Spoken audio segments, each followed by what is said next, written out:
Praise the Lord. Amen.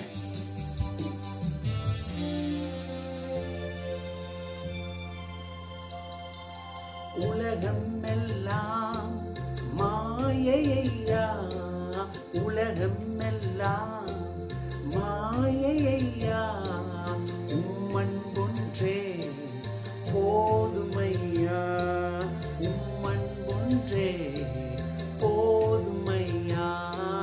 பிரசன்னம் பிரசன்னம் தேவ பிரசன்னம். சொல்லுவோமா?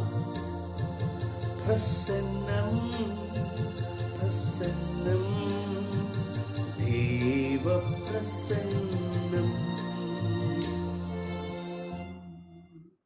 ஹல்லேலூயா. தானியேலின் புஸ்தகம் 2ஆம் அதிகாரம் 21ஆம் வசனத்தை நம்ம பார்க்கலாம். அவர் காலங்களையும் சமயங்களையும் மாற்றுகிறவர். ஹல்லேலூயா. ஆங்கில மொழிபெயர்ப்புல he removes, அதை தொடர்ந்து இப்படி வருது அந்த வசனத்தை தொடர்ந்து, he removes kings and set up kings, he gives wisdom to the wise and knowledge to those who have understanding. Amen. அதனால மக்களே, ஒரு காரியத்தை நம்ம புரிந்து கொள்ளணும். கர்த்தர் காலங்களையும் சமயங்களையும் மாற்றுகிறவர். அவரால் எல்லாம் கூடும். இந்த வார்த்தை எப்படி நம்முடைய வாழ்க்கையில் அது கொண்டு வருவது, அதான் ரொம்ப இம்பார்ட்டன்ட் இல்லையா? என்ன வார்த்தை? அவர் ராஜாக்களை தள்ளி ராஜாக்களை எழுப்புறார். அப்படின்னா என்ன? இதை நம்ம லைஃப்பில் தான் கொண்டு வந்து நிறுத்தணும்.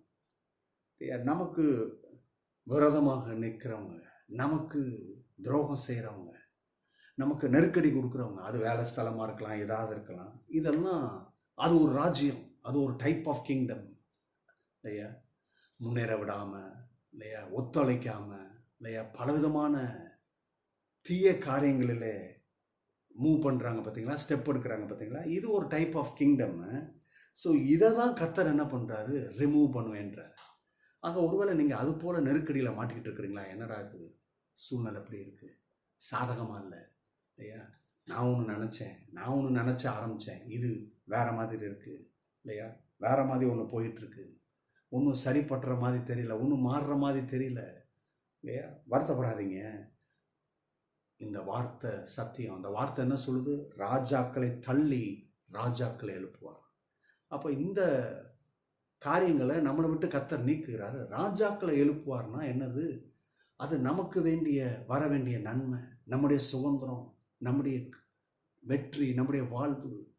பல நாட்கள் தடையாக இருந்திருக்கலாம், கால் எடுத்து வைக்க முடியல, எடுத்து வச்சா தடை, ஒத்துழைப்பு யாரும் கொடுக்காம இருக்கலாம். இப்போ கர்த்தரே ஒத்தாசையாக வர்றாரு, அதனால தான் எழுப்புறாராம். எப்படி ஒரு ராஜாக்களை எழுப்புகிறாரோ அது எதை குறிக்குதுன்னா, அந்த மகிமையை குறிக்குது, அந்த செழிப்பை குறிக்குது, அந்த வெற்றியை குறிக்குது, அந்த மனமகிழ்ச்சியை குறிக்குது. அதை எழுப்புகிறார். அடுத்தது கவனிங்க, he gives wisdom to the wise and knowledge. அவர் என்ன பண்ணுறாரு? நல்ல அறிவையும் ஞானத்தையும் கொடுக்குறாரு. யாருக்கு? யாரெல்லாம் அவரை அறிஞ்சு வச்சிருக்கிறாங்களோ, புரிஞ்சு வச்சிருக்கிறாங்களோ.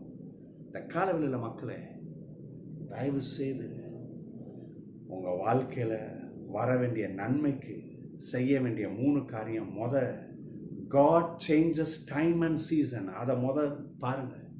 கர்த்தர் நேரத்தையும் காலத்தையும் மாற்ற முடியும்.